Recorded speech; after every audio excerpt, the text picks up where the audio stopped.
जिसमें हम स्टोरीज पढ़ेंगे, स्टोरीज को लिखेंगे कि कैसे कैसे स्टोरीज होती हैं। आप सबको स्टोरी बुक्स पढ़ना पसंद होगा ना, और हम सब स्टोरीज पढ़ के बहुत सारी चीजें भी सीखते हैं। तो आइए पहली स्टोरी हम पढ़ते हैं। हो सकता है ये स्टोरी आपने सुनी भी हो। प्यासा कौवा।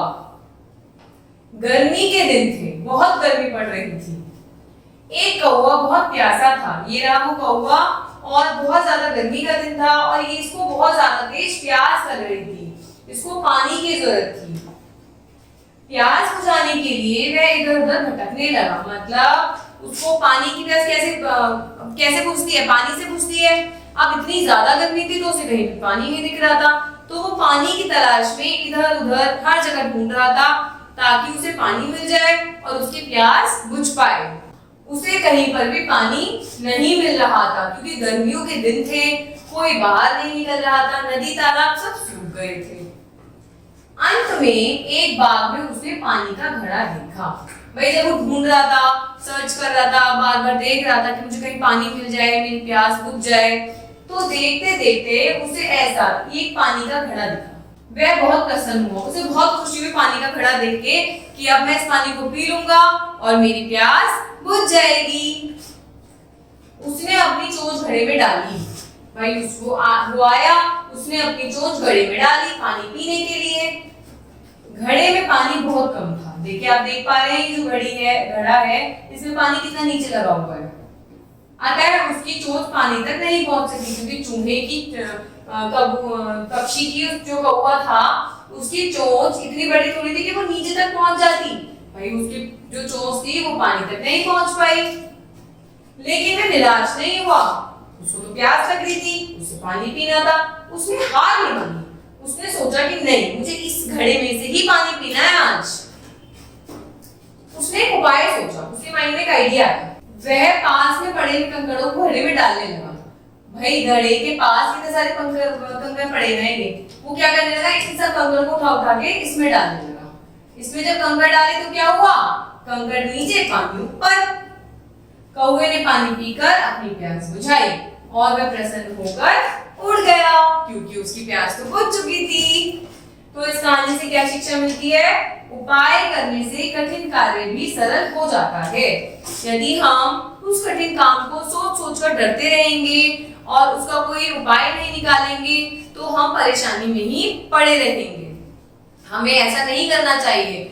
हमें हर परेशानी का कोई ना कोई उपाय ढूंढना चाहिए और कौवे की तरह उस परेशानी से निकल जाना चाहिए। अब नेक्स्ट पढ़ते हैं हम एक और कहानी, लोमड़ी और अंगूर।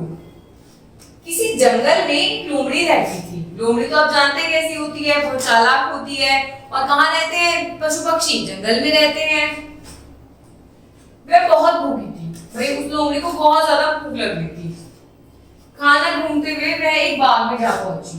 भाई वो ढूंढते ढूंढते खाना ढूंढी थी, उसे भूख लग रही थी। उसे लगा कहीं ना कहीं मुझे खाना ढूंढना पड़ेगा, तो वो घूमते घूमते बाग में पहुंच गई। बाग में अंगूरों के गुच्छे बेलों पे लटक रहे थे। देखिए अंगूर कहाँ होते हैं? बेल पे होते हैं। अब अंगूर के पीछे ऐसे लटक रहे थे। अंगूरों को देखकर उसके मुंह में पानी आ गया। लोमड़ी को कुछ खाने को मिल जाएगा, उसका पेट भर जाएगा।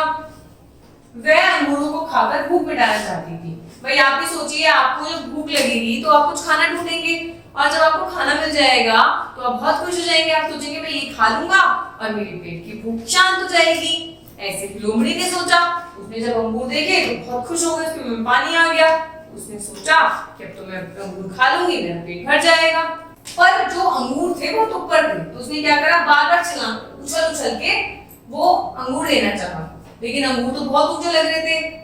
लोमड़ी की हाइट इतनी थी नहीं। उछलने के बाद भी वो अंगूरों को नहीं पकड़ पा रही थी।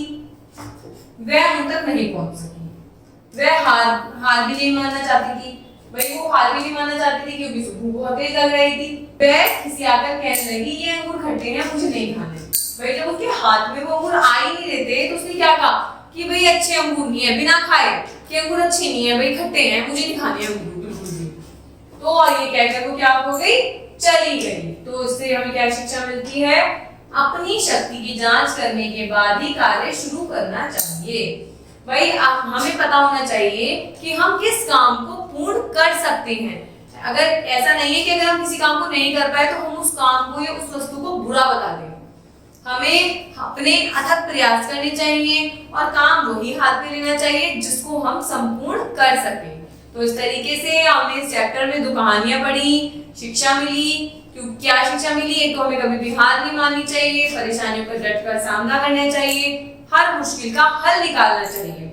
और दूसरा, हमें लोमड़ी की तरह भी हार नहीं माननी चाहिए और वही काम हमें करना चाहिए जो हम पूरा कर सके। वरना तो हम क्या कहेंगे, हम उस काम को पूरा बताएंगे जो कि गलत है।